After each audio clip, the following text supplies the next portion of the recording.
Sepiro nadane kuwi? Jenengku Percil, aku bocah emek cicil, tapi ora tau mutil.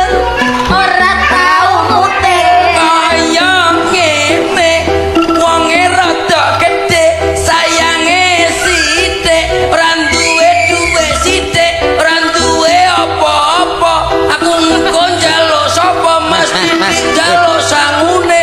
Aku njaluk tuwa apa terus gitu. Sampeyan iki kenalan apa curhat? Lah kok iso kowe? Lah aku curhat Durmoga dadi menteri nata proyek. Apa sih to? Apa sih Pak Kanggo? Kok apa ganti apa dadi menteri sakniki? Iki lagu sing lagu. Menterine iki gak Pak Balil to? Tak tau apa. iki lagu. Oh, lagu sing viral. Lagu sing viral iku kan kata-katanya yang asli kan Durmoga dadi menteri nata proyek nggo pribadi. Paling tidak kan awak dhewe kenalan gawe Nadane kuwi. Jajal nontone contone piye? Jajal awakmu. Ya. Adane Mas. Kenal lo jenengku Probo, aku asli Sidoarjo, melu rene aku ndonga.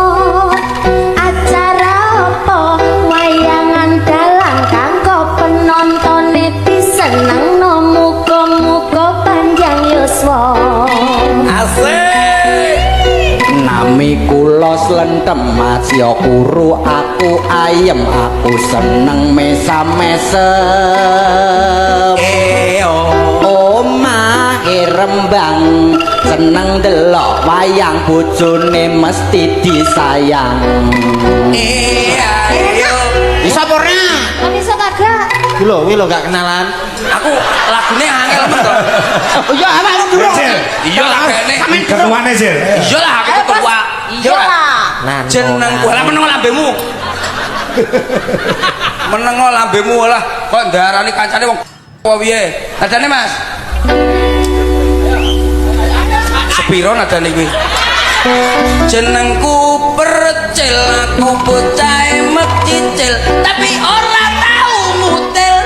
Ora tau mutil. Kaya ngene, wonge rada gedhe, sayange sithik, ora duwe duwe sithik, ora duwe apa-apa. Aku engko njaluk sapa Mas Didi njaluk sangune. Aku njaluk Tuwa apa terus gitu.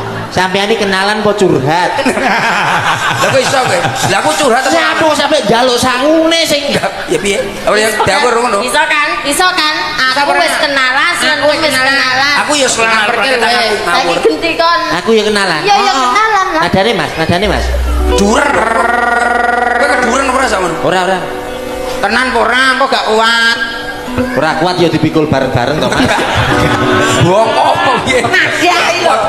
Nadane lho, Mbak. Lah iya. Nadane. Nah iki mau jenenge Probos mentem Percil. Jenengmu sapa? Kenalno jenengku sapa? Loh, malah takon iki. Kok malah takon? Ya sapa sih? Liti. Oh, iya. Liti. Lit. Kalem-kalem. Kenalno jenengku Liti. Iya. Jadi tak golek-golek, Mas. Iya. Ngono kancane. Kok kondang. Iki tanggapan ora golek rasa. Golek Langsung siap. langsung cek. Lah iya ngene Aku lho nek mbok omong-omongan. kene sik graya-graya lho, Lah Mas. grek ape mateni kancane, Mas.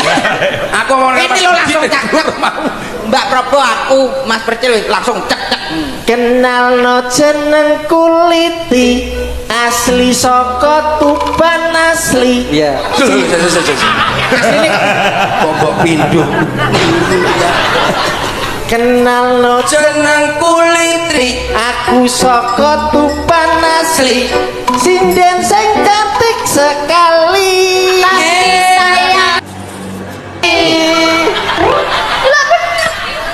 Aku kuru ra duwe gisi, yen ngamuk bojoku wedi, tak rangkul terus tak mi. ya ampun.